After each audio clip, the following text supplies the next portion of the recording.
Hey, good afternoon, everyone. Welcome to the Pervasive Media Studio Lunchtime Talk.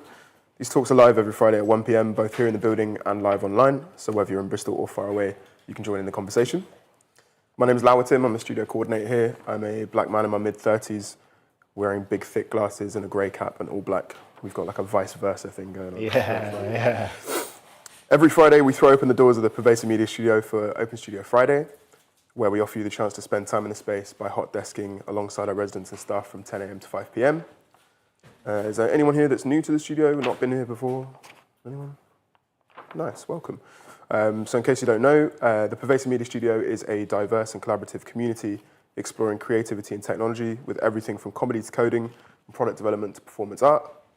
It's a partnership between Watershed, UWE Bristol and the University of Bristol and funded by Arts Council England. We offer studio space, offering desk space, meeting rooms, events and opportunities to our residents as part of the spirit of generosity and mutual exchange. And we're also a space for people to take risks with embryonic ideas and to make time for collaboration. Lovely. Feel free to move around, make a cup of tea. There's a kitchen just back there, grab a glass of water or whatever you need. We've got a quiet space just next to this space, so my left, your right. If you need to take a break at any point, it's nice and cool in there as well if you get hot. Fire exits are at either end of the studio, back there and over there. And one of the studio team, I'm the only one here today, so I will direct you to them should you need to use them. We've also got accessible toilets and baby change in the corridor with the toilets as well. Q&A at the end of the talk as well. If you're watching online, pop your questions in the chat and I will read them out for you to ask Prince. And if you're in the building, just raise your hand and I'll send you around a microphone. It is a bit disorienting because it doesn't amplify your voice in the room, but it's so people online can hear you. So do please use the microphone if you want to chip in.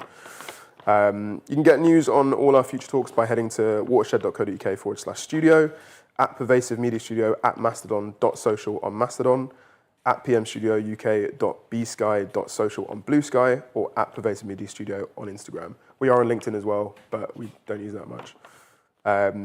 So, speaker for today is Prince Taylor. Prince is currently the executive producer at Latent Pictures and has over a decade's experience in indie filmmaking, blending his love for film with leadership focused on inclusivity. And today, Prince is going to talk to us about the realities of co-leadership in a purpose-led business. Yeah. This is a purpose-led building in 2026. Yeah. So please give a warm welcome to Prince. So, thank you, Lauten. No worries, man. I wish I had a purpose-led building. Not yet. Soon. Soon, yeah. Hey everyone, it's nice to meet you all. Yeah, I'm Prince, exec producer at Latent Pictures. I am a black man in his mid-30s with a shiny bald head, wearing a white t-shirt. So today I'll be talking to you with two hats on, the exec producer hat and the sort of leadership coach and strategist hat. And I will be talking about being a purpose-led business in 2026, specifically in the regions. And I apologize to Nikki, because I gave her a script, and I'm about to veer off that bad boy. There's going to be so many ad-libs, so I'm gonna try my best to stay. Try my best to stay on job. Gold.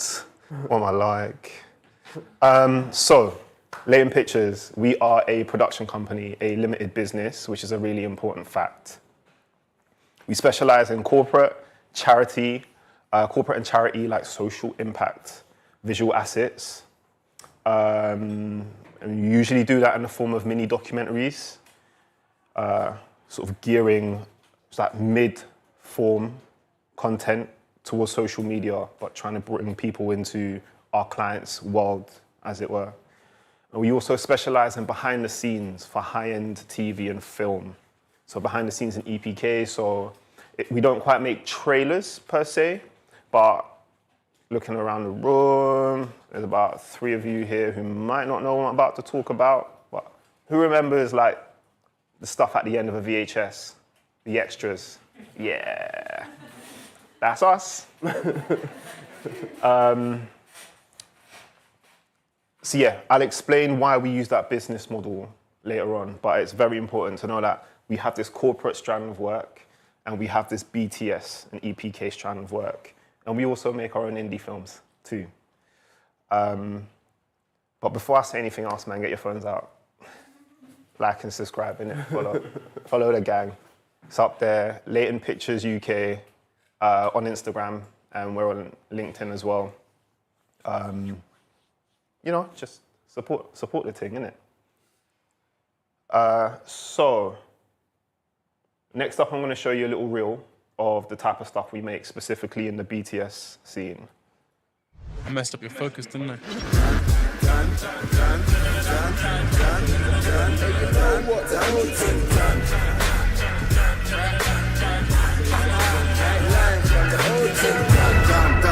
Done, diggity done. The bigger the better, the harder the hit and the harder the punch and funk. The fact of the matter, I'm bigger and bad if I couldn't be unsung. I beg all these rappers, invest in the Alice instead of your mom's drum. Done, flipping out of that dumb little man thing. I can't be risking all of that shit if I'm on a mission trying to be the king, that's kinda done.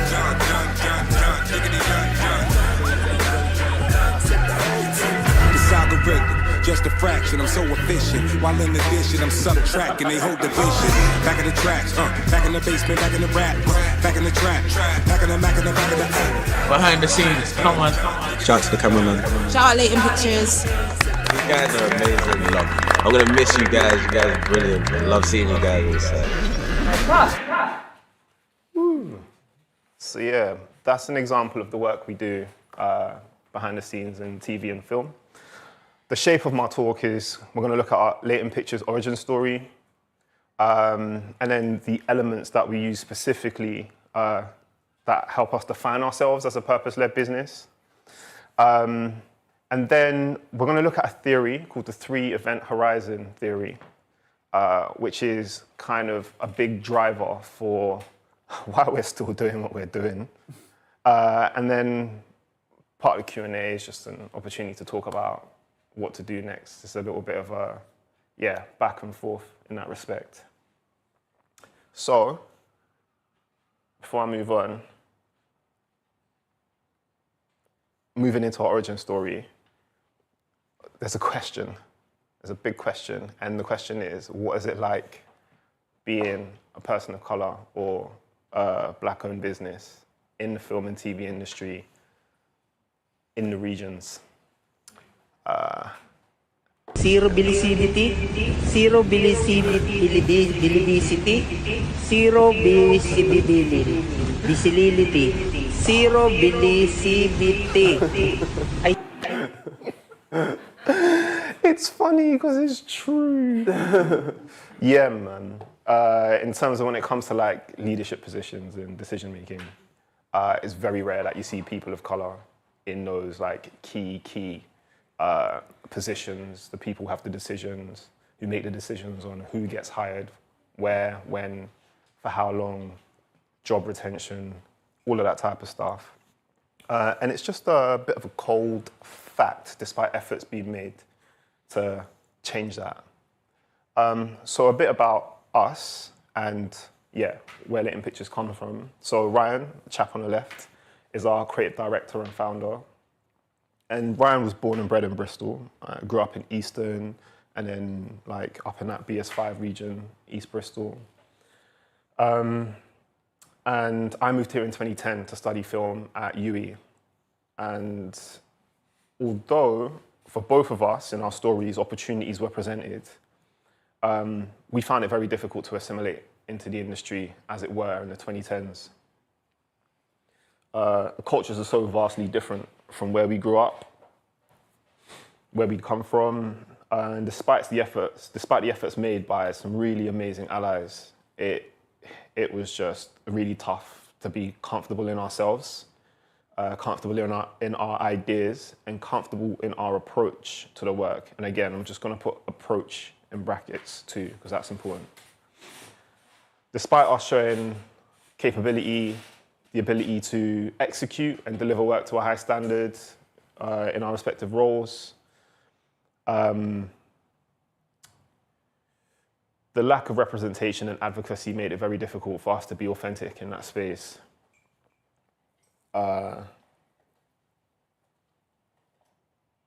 So we both decided to make a living respectively. I focused on project management and business management and a bit of creative production and creative development. and Ryan focused on the craft of cinematography and camera operation and understanding the real technical ins and outs of how something moves from an idea to screen. That's just another picture of us because I thought we looked cute. So we met one fated day in 2022 on a project where I'd hired Ryan to come and shoot something for an amazing project called Cargo. If you haven't heard of Cargo, definitely go and check them out and recommend them to any teachers you know and any people you know with children as well. They use the framework for Key Stage 2 and Key Stage 3 curriculum in the UK and they design like classes and lessons that allow you to learn global history whilst hitting all of the criteria for the main boards of history education in the UK. And Ryan was helping us film some content. And at the end of that production, we were speaking and we learned that we had both written into our practices a promise to pay underrepresented people to shadow us and train on specific skills that they wanted to develop in order to gain the experience and confidence they required to apply for the types of positions that they aspired to. So we decided to put these practices together. All my anime dons will know what that's about. And turn it into Latent pictures, effectively, with my approach in the business management area and the systems and operations, inclusive documentation, all of that stuff, and Ryan's approach to creating authenticity on film sets. We were like, we might as well give it a shot. It's a funny story. That day, I told him to go away and do a series of tasks. I was like, there are these 5 things to do. Get back to me in a month. And he called me the next morning, like, done it all. And I was like, what? And he was like, yeah, we got a business, bro. I was like, oh. Cool. So the thing about Latent Pictures is we were literally gonna put our money where our mouth was, right? I mentioned at the beginning that we're a limited business, so we're not supported by any funding, which meant that every single time we paid a trainee, that was money that we could have kept, right? And it's a challenge. There's a real moral decision to be made there. But we did it because we understood that the business model was one in which we remove a lot of risk for any of our clients. We remove risk for any high-end TV projects who are looking to take on trainees. We effectively found an insurance loophole where they wouldn't have to be insured for the well-being and welfare of the trainees because they came in under our company delivering a service, but they get all of the metrics of delivering training for underrepresented people in the regions or areas that they shoot in. And we thought other people would feel good about that. We knew the project was strong, the product was strong, the vision is strong, the method is strong. We just needed a way to communicate the scale of the investment to stakeholders and organizations who needed support, AV support with their businesses. So, in order to do that, we started figuring out ways to effectively communicate this process, right? We have a database of trainees. We take them onto corporate sets. We train them whilst delivering your assets. You gain all of the metrics, the EDI metrics from that process from us. We then take those trainees who have gained confidence on those sets. We then bring them onto the EPK sets where they're skilled enough to understand the basics of high-end TV, professionalism, practice, all the jargon. And then we can broker our trainee relationships or training opportunities with them on future productions with those key producers. So it's a really smooth pipeline, an incredibly smooth pipeline. And it's at no extra cost to anybody involved. No one is paying for the training. We just offer that training through the resource that we receive from our contract and how much, whatever fee they pay for the product. So we're pretty smug at this point. And we're like, yeah, that's the motto. Everybody wins. The businesses get beautiful assets. Film and TV industry get assets that are above and beyond what they asked for. And will, again, that little bit, a little caveat, we'll understand more when we get into the 3-event horizon theory. And the trainees get developed in the industry as well. It's a lovely, this is the ideology, right? Where I should have put Latent pictures down here, but effectively we take trainees from the city, send them on the way to Hollywood. Hollywood sends money back to Bristol because they want to come and shoot here because there's a wider workforce, a more diverse workforce. And the big guys in the big offices get beautiful assets, but then they pump money into the workforce of the city as well. Just a nice little sort of circular economy. But we were wrong. We found that it was incredibly difficult to communicate this project, this idea, to people here. Cicely's our head of production, and she can attest. It took about 18 months before someone said, "Oh, I get it." We're like, "What?" pretty obvious. But businesses, importantly, didn't seem to want the type of content we were creating, and the way they approached our methodology became quite disingenuous quite quickly. So we present really well, and we understand the vocabulary and language of inclusion and accessibility, but we were finding ourselves having like whitewashing jobs put on our slate, which was really unfortunate, which meant we had to turn down a lot of money. So we found ourselves stuck here, between a rock and a hard place, make money or pay trainees, when the premise of Everybody Wins is make money and pay trainees. Right? So, alongside the work that I've been doing with Latent Pictures as well, I've been a leadership coach, working with several organizations around the country, supporting them in the development and delivery of massive transitional pieces of work, effectively. And I do this within an ecology of a few different practitioners and a few organizations. And in the development of a specific program, we came across this, that bit, right? When we were like, make money or pay trainees, we were just like, nah, we're gonna do it. We're just gonna keep doing it. It was just awkward faces, like for 2 years, just like, shut up, we're gonna do this, sorry.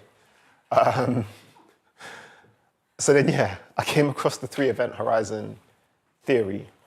Feel free, there's the URL at the bottom, or you can scan that QR code and have a look at some of the research specifically from the resource library.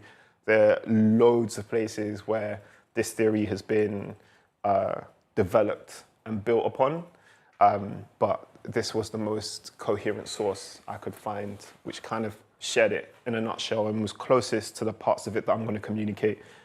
There's much more to it than what I'm going to go through today, but I'm happy to chat about it with you guys. So, the main premise of the 3-event horizon theory is you have time running along the bottom, and then you have these 3 start points: business as usual, emerging, innovation, and the speed of change. And you can apply this theory to anything, right? Anything that has an industry. It's perpetually going through cycles of this. So sustainability and climate change is one, right? You've got tech, AI and all that good stuff. Politics even, we're now in the age of popularism. I think we should just call it that instead of calling it politics, but hey, that's for a different day. And with the 3-event horizon, what we learn is that if business continues as usual, it will peter out, because that business model or approach to operations no longer serves the generation who are the money spenders and the decision makers, right? And what happens is, as time increases and it gets faster the more of it you experience, emerging innovation, it has a peak and a period of transition because there's a sense of panic here. So people are looking for the new thing. So then they will invest heavily in the new thing. And then the emerging innovation replaces business as usual, right? The best example I have of this is the iPhone, right? In 2009, touchscreen phones were a bit yuck. Do you know what I mean? I was not having one. And in 2026, I'd like somebody here to call me on their BlackBerry. Do you know what I mean?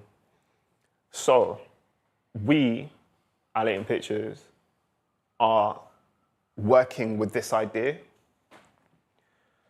In the screen industry, reports have come out over the last 2 years, right, showing how people are watching consuming screen content has completely changed. You now have reports saying that people are watching more YouTube, more streaming than they are watching traditional broadcast. Watching habits have changed, so how people come across what they want to watch has changed too. Online creators have learned how to improve production value and leverage the more democratized form of consumption made available through digital streams. And they find themselves more successfully now crossing over into traditional TV and that long-form type of content. Streamers are even repurposing, so your Netflixes and your Amazons are even repurposing what was originally designed as specifically digital and short-form content to have shows on their channels now, right? And it's another thing that's really fascinating is, this is a little bit off-piste, but it's in the script, I promise. A lot of this content actually mirrors content that was being made in Japan and Korea in the mid-noughties. So your Takeshi's Castle and that type of stuff, right? Isn't that interesting? It's just interesting, it's just an observation. So effectively, from an economic standpoint, this has a twofold effect. The first one, and I think the one that I think Latent Pictures are more interested in, is talent will focus more on developing their skills and interest in the emerging formats, right? And therefore there'll be even less incentive to consume traditional formats because nobody's working in those spaces. But as a result of that, what you'll have is an industry that ultimately needs to go through an absolute reskill for the new format, at which point we may face losing traditional screen altogether. Even possibly some of the companies that are replacing broadcast too, right? So the companies like Netflix, the companies like Amazon are also at risk of it because they're a bit of a midway between broadcast and where digital and where screen consumption is going. It will be your Discords, it will be your Twitches, it will be your YouTubes leading in screen consumption in the future.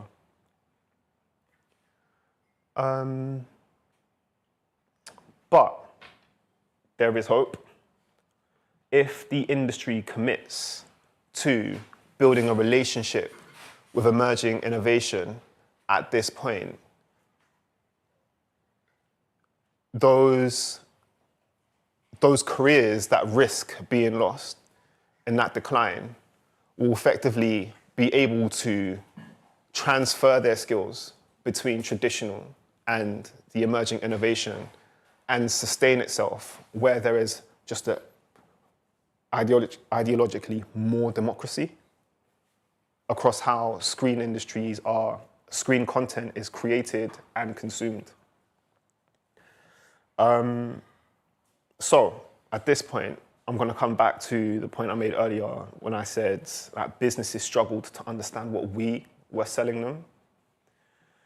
So we found ourselves selling a product and using methods of practice that businesses are currently struggling to implement themselves. So another one of our fated mottos was, we had all about authenticity, everybody wins, and we make it easy, basically. We make it easy for people. And a lot of people were like, well, if you make it easy, if it's easy for you, surely you're not doing the job properly. That says more about you than it does about us, but anyway.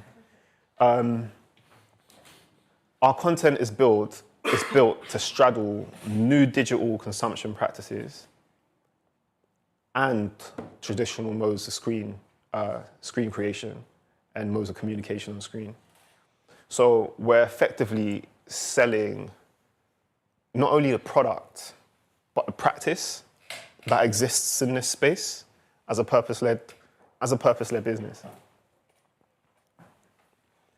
The formats we sell generate more than numbers, they generate connection.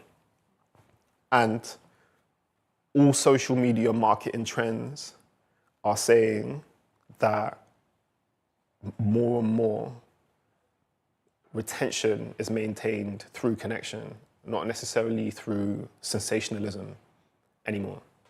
As like short form screen consumers become more mature.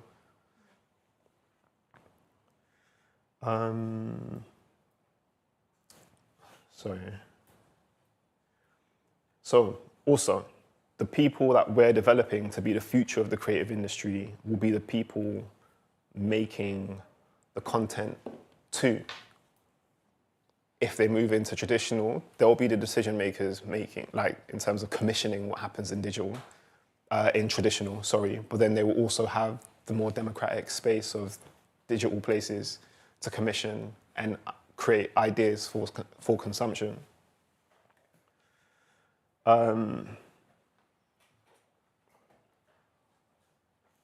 So it leaves us at this point. I intentionally made this like really, really short because I thought it'd be interesting to hear what people thought and how whatever reflections you have back from that premise of you can see where something's going and you have the answer. And the answer's not ours. It's just come from what we've seen in terms of how screen industry consumption is changing. And therefore, screen development is changing as well. So it's not like we've come up with this. It's just how we've been able to synthesize all of the signs, all of the issues that commissioners are having, all of the issues and challenges that broadcasters are having, and the TV channels too. But on the other side of it, the exponential growth of digital, and importantly also, the need for some sort of improved regulation or moderation in the digital space as well, right?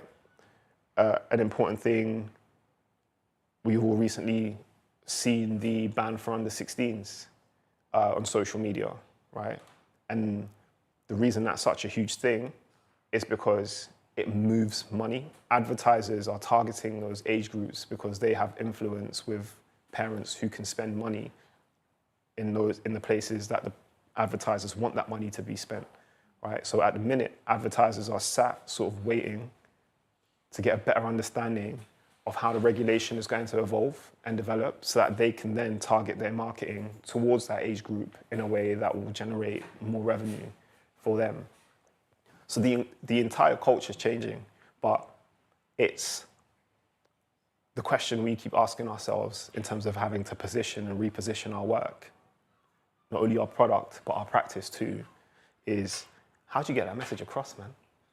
How do you get that message across? And that's a legit question. I'm seriously asking you, like, what should happen next? That's my question to you, but I'm also happy to field any questions you guys have as well. We've got a healthy 30 minutes, man, so I'm here. Well, that's my lunchtime talk.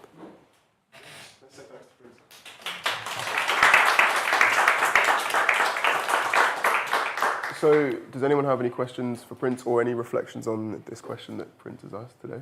I'm going to send the mic around. Please do speak into it so the people online can hear you.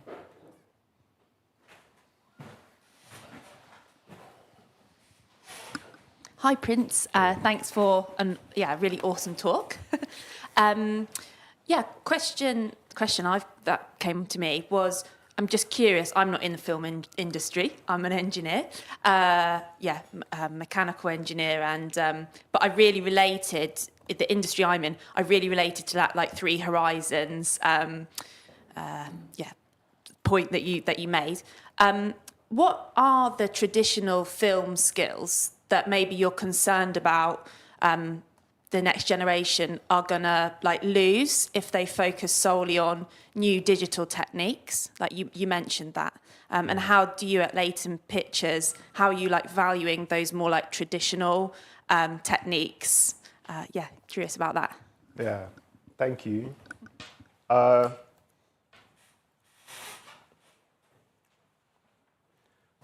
So when Latent Pictures started, it started with a vision of realizing what we believe the Southwest could look like and be in the screen industry. The company in and of itself has always been a vehicle for talent development, and talent development can happen in several different ways. So we are always looking for content and material that we can advocate for and get behind. The traditional means of that in film specifically, now I can more so speak to film because Ryan is more clued up on television, whereas like I'm just gung-ho for film. And the traditional way of going about it is you make your first short film, anything from about 3 minutes to about 20 minutes. You then take that, throw it around in the festival, see whatever lands. That's a roll of the dice as well. But you finish that process knowing that you know how to make a film. And then you go and make a second film with a lot more serious intent, and you try to gain more resource in doing that. So we try and support that process as much as we can, because that is, for us, the most accessible way of supporting the development of the traditional skill sets needed to make long-form material. There are a few things that I look for personally. Ryan will look for different things in people. Cicely might look for other things in people as well. I look for, this is so cheesy. I haven't said this in ages. We speak about the Marvel Cinematic Universe, where you have like your core films, the Avengers, and then you've got your offshoots, Spider-Man, like all of that stuff happening at the same time. And for us, it's important to see people working in a similar way with the films they try to create. Right, so we're always intrigued if someone comes up with one idea, but we're interested in how that idea relates to the other ideas that they have going on, and how malleable they are in that, how adaptable they are in that, how inspired they are in it, because that's the key part of professionalism as well. One of the directors we're working with, we had a little one-to-one recently, and I said to him that my favorite thing about you is that as a producer, if I tell you that thing can't be done, you go away and you figure out another way to make it happen, right? And I hope he trusts me in that I'm looking for the same emotional response within that part of the project, right? I'm not saying just don't do it or change it because I don't like it. I'm saying if I had the resources, I'd give you everything you need, but I don't have the resources. Can you create that same experience, that same emotional connection in a more affordable way? And he does it every time, right? And that's a huge part of the industry. We have incredibly talented people here who have phenomenal ideas, but refuse to take that kind of feedback on well. And that makes it difficult for us to advocate for them as we try and send them into the industry, right? So that's a learning process that they've got to go on. So that's a little part of the answer to that question. There's another part next to it, in that the vision is one in which, and that's why I said it's specific to being a purpose-led business in the regions. Because if you go across the M4 to London, you have a pool of talent, right? Although the industry's been in shrink for like 6 years, you still have a pool of talent who have incredibly high modes of professionalism and skill and practice. But they have a desire and an ability to see an idea and realize it really quickly. So you get loads of films coming out from that place, right? And a lot of those films people would have worked on out of pure passion. No pay, just pure passion. But for some reason, in the regions, once you get beyond 2 years of graduation, 3 years of graduation, that process just completely jumps off a cliff. And that's disappointing because there's so many rich stories here that need to be told and that people have really fascinating ways of telling them. And we want to facilitate that, create enough of a workforce in here so that those stories just start to spill out and become realized in and of themselves. And Bristol has a screen industry that is representative of the rich culture this place has. Do you know what I mean? So it's that mode of practice, professionalism, right? It's very easy to make. It has its own challenges, but it's very easy to turn on a camera and make a 30-second piece, knowing that it's a bit of R&D and the point is volume, volume, volume. But if you're working on craft, that's a completely different thing. And we try to facilitate that as much as we can with the resources we have. I hope that answered the question. Any others? Yes. It's something that's been kicking around in my head for years. I'm interested in your thoughts. So you talked a lot about the disruption, the 3-event horizon, business usual, and particularly thinking about like TV, broadcast media, the kind of what we're already looking at is the death of scheduled broadcast. They're going to shut off digital TV in 5-6 years, and everything's going to like on demand or even worse, like short form, Instagram as well. But there's something in broadcast, I think, that's kind of overlooked is the value in not the individual pieces of content, but in the scheduling and basically form of curation. Like, I don't have to choose what I want to watch. You have this, you were just fed, here is a piece of content, and somebody is doing some thinking for you. And as a consumer, I think there's value in that because you're consuming stuff is meant to be a relaxation to some extent. And if you're just being like, you're confronted with, the YouTube home screen and you do, what do you want to watch? And it's like, here's 10 million videos you can watch. And you're just like, I don't, now I have to think and do stuff. But I guess the question is, where do you see that, what will replace that? Is there still a space for curation? And what does curation of content look like in a sort of, particularly in that short form, digital, like, yes, you can have whatever you want on demand, and it's to some extent curated to your tastes, but also what we seem to have today, particularly like Instagram and all the terrible things like that, is an algorithm doing the curation, and it's curated. The algorithm is optimized for basically sensationalism and ads and shifting media and addiction, rather than a slightly more blended, better quality. It's let's feed it's almost a drug pusher kind of mentality of let's just shift more product to you versus let's actually give you a proper experience. But in that, not the individual pieces of content, the collection of content. So if I've heard you correctly, the question is about what is imminent for broadcast with regards to its curation and the benefits of that. Yeah, I guess it's what's the future of curation, really, do you see as, for content? Yeah. Yeah, boy. I'm usually the one asking those questions.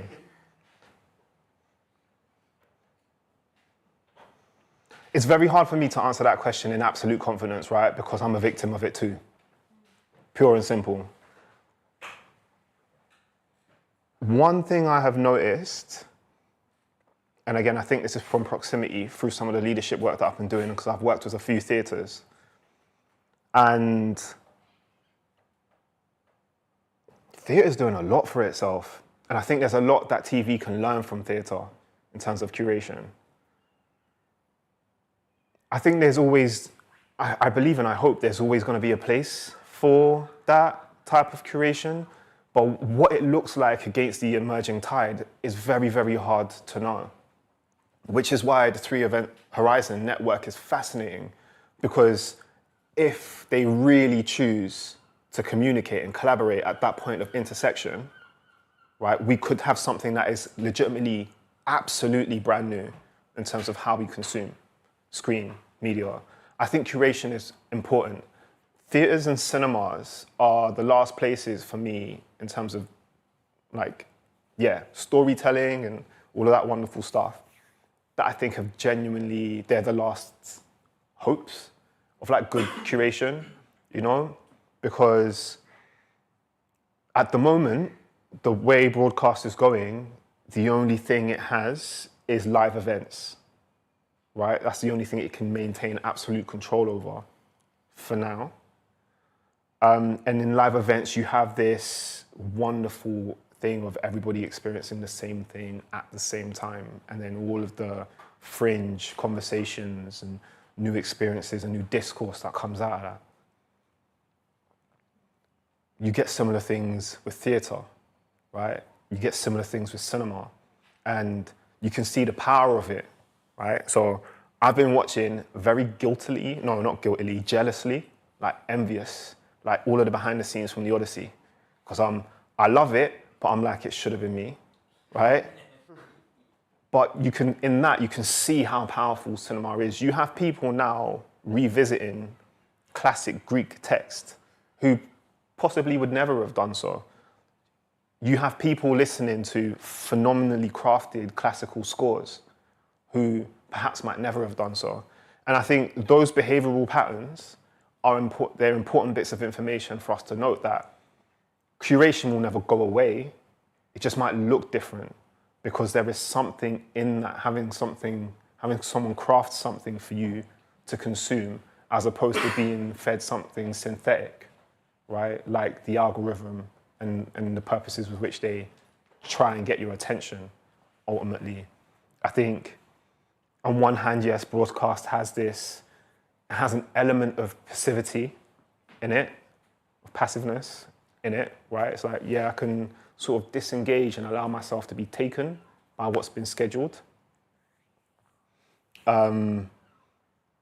Digital has a similar thing as well, in that the doom scroll, just boom, boom, boom, and you can't really remember what you've experienced.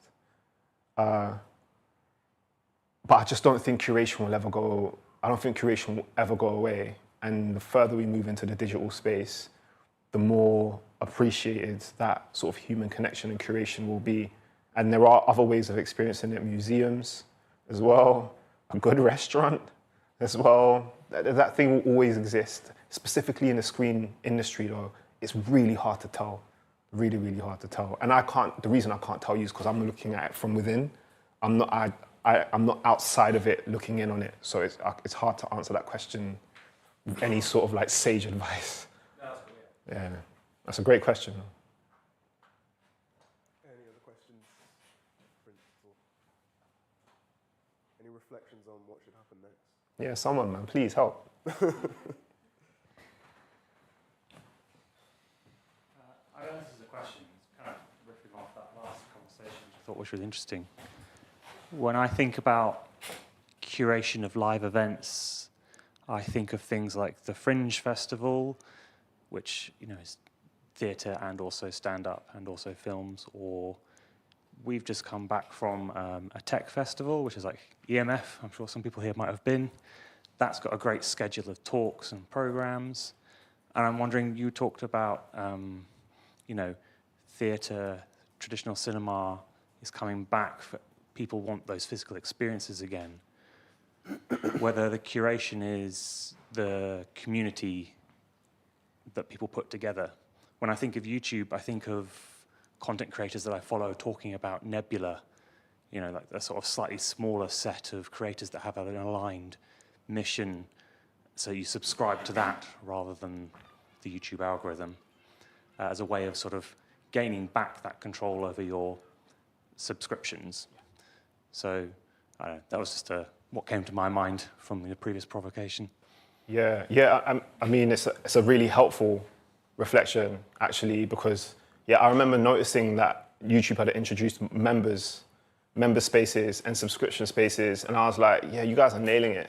You guys are actually, you got your foot on TV's neck and you ain't letting go. Do you know what I mean? Because it is exactly that. There's the opportunity for us to actually take the step into curating something for ourselves, which is a really exciting premise, a really, really exciting premise. And that's the thing that I can understand with the research I've done, right? There's so much more out there. I can only speak to you about what I know right now, but that's what I think might be quite concerning for broadcast, is that in what seems to be like shrinking GDP and shrinking economies for your like even your middle class people now, they're having to be a lot more stringent in their curation of what it is they want to consume. The TV license is under threat specifically because of that reason. Like, for some people, the things that BBC curate is representative of them. For others, it really isn't. So they would rather spend their money somewhere that is, and they'd have to take that money from somewhere else to spend it there. It's just kind of budgeting 101. Do you know what I mean?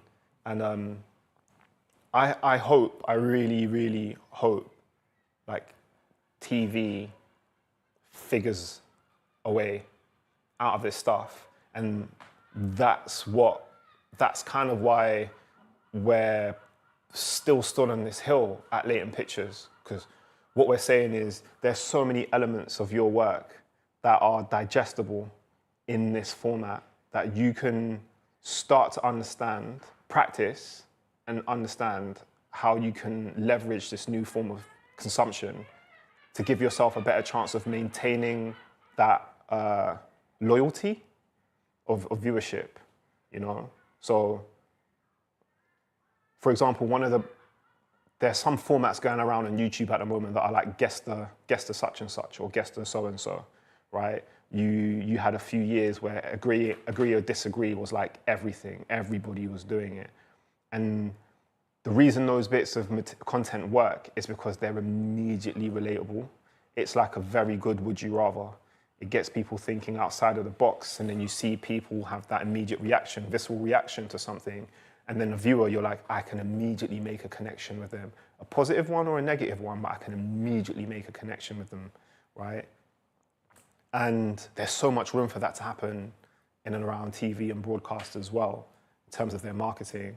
They just have to take the risk to do that as well. And I think that might be a way for them to keep their viewership numbers high, like not necessarily for the content, but around the content too.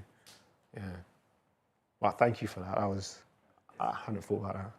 Definitely a difficult challenge, and you reminded me there. It's not just about creating the new thing, but tying it into the skills and the craft you want to preserve, and that's the extra layer of difficulty. Mm-hmm. Mm. Yeah, man. I love British cinema. I love British cinema, and I absolutely love British TV. Like, in almost an incredibly cheesy way. It's kind of disgusting. I'll watch British TikTok for like an hour, just listening to regional accents and regional banter, right? But then I don't think any other cinema in the world has moved me personally as much as British cinema has moved me. And I don't want to see that go. And I want to see more people having the chances of experiencing that too, because I think they deserve it. I think we're in a really weird place where being proud to be British or being proud to be English makes people think of flags on lampposts, and that's not what it is. That really isn't what it is. And I don't know, I think because screen media is so pervasive, it's in everybody's hands and house, that just paying some good attention to like how the thing that goes on there is made and what is actually going on there, and leaning into the democratization of that,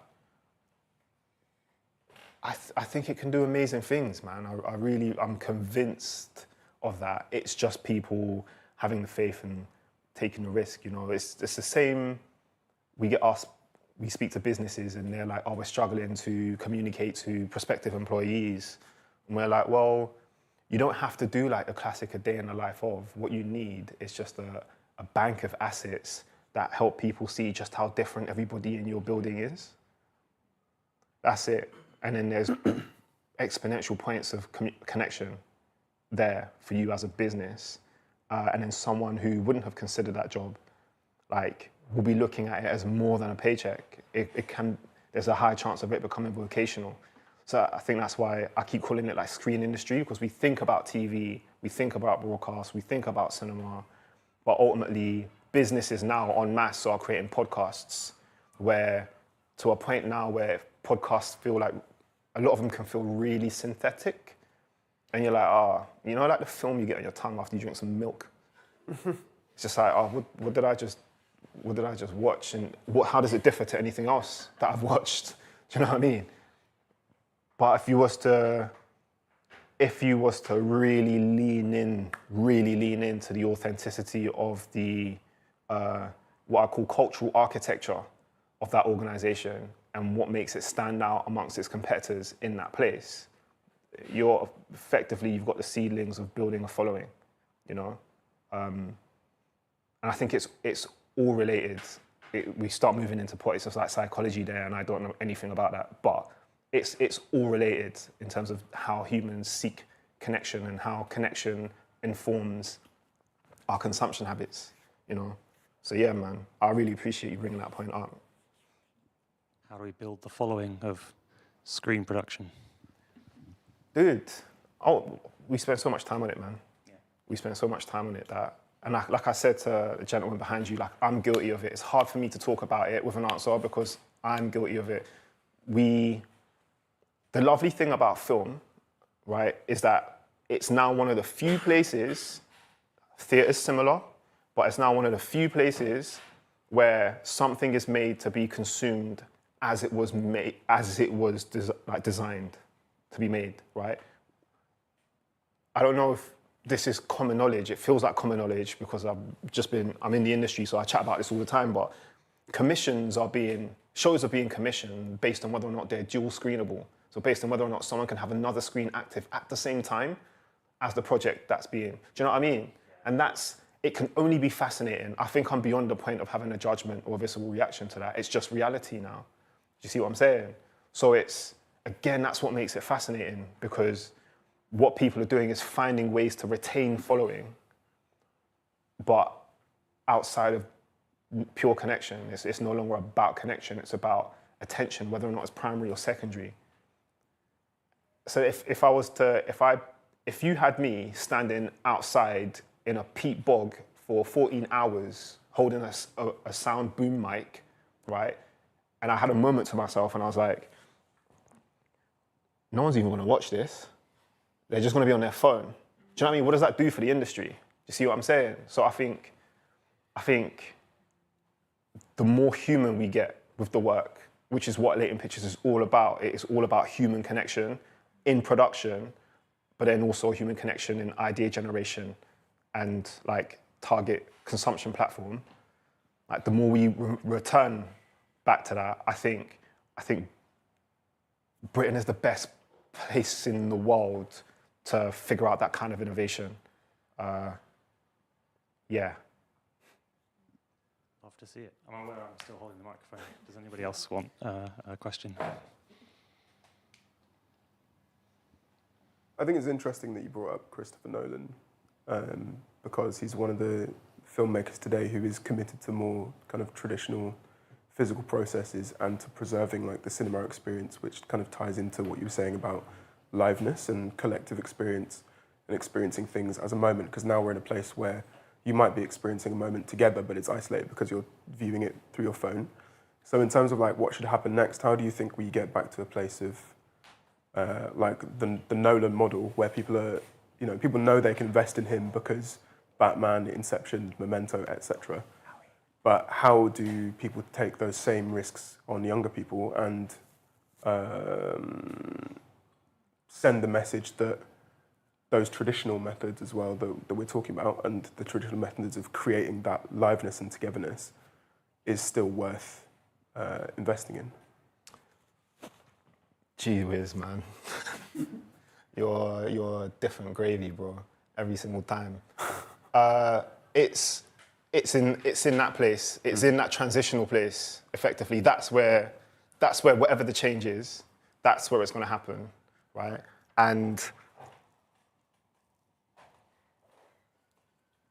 it ultimately, the thing about this place is that it's behavioural change. That's when you look at the research, it ultimately you can sort of like group all of the thinking in that space down to implementing behavioural change, right? So like, for example, we recycle now. That's a behavioural change. You get me? And my understanding of an idea of how we could potentially start that change is it's the relationship to money within the screen industry, right? So I posted on my Instagram yesterday, I was like, we've achieved so much with so little resource. Imagine what we could do with some genuine investment. I remember watching a short film and listening to the director say that there was a sequence in it that the overall film cost about 30 grand, and there was a sequence in it that cost almost 20, right? And I sank in my seat because I was like, I could have done that for 4 and it might have looked better. Do you know what I mean? And I think that's rude. I think that's an entitlement, and it's really, really rude to the people out there who can tell a story with one person sat on a chair, on a stage, in a theatre, and move the crowd to tears. Do you know what I mean? Those stories are out there, they exist. You know, I think there's some also real life stories that will have a massive impact on society as well, were they consumed by enough people as well, you know? And the behavioural change is about making the decision to honour one of those elements, those like timeless elements of creative craft. So I was listening to a Nolan interview, and he was prompted to talk about the relationship to time in his films. And he reflected on reading a book about time when he was like 14. And in that moment, he was just like, I guess time has, really been a main character in all of the films that I've made. And that's the moment I can remember that really beginning, right? Time is something that everybody experiences as well. I think there are classic elements of the human experience that if we were to actually pay some real attention to it, and synthesize that into what we create, all of the fancy stuff will start to fall away. We're working on a film now which takes place in like 3 locations, just 3 locations, but it's one of the most powerful scripts I've ever read in my life. There's another story which takes place in 2 locations, and it's one of the most moved me to tears. Do you know what I'm saying? How can you keep people's attention in one space? It's about human connection. Do you know what I mean? And I think that's something that Nolan's able to do. If it's not in the film itself, it's in the craft behind the film. And that's one of his non-negotiables. And isn't that ironic that he's one of the most successful directors of like the last decade? One of the few people at that level of production who's fundamentally like, it's about human connection, and I'm not having anything else. And cast and crew reflect on, this is the hardest job I've ever done. They will say that regularly off a Nolan film, but they will also say, but it's fundamentally worth it. I could be getting paid more for an easier job right now, but the memory of being on this and what this thing will contribute to society is far more, it's worth far more than whatever paycheck I could have gotten out of a job. So it all comes down to like the pause, the silence in between the notes, all of that beautiful stuff about human connection. And if we genuinely invested in that at the point of panic, so it's at that point where you're like, firefight, fix everything. If we just stopped and looked at what mattered, people will just naturally start to do the things that will improve people's relationship to the content that they make, and therefore the quality of content that's consumed. I believe Yeah. By the way, Latent Anwar on Spotify, Tidal, music. This guy's music is sick. Just saying. No comment. No comment. Cool, I think that's all we've got time for. So let's say thanks to Prince.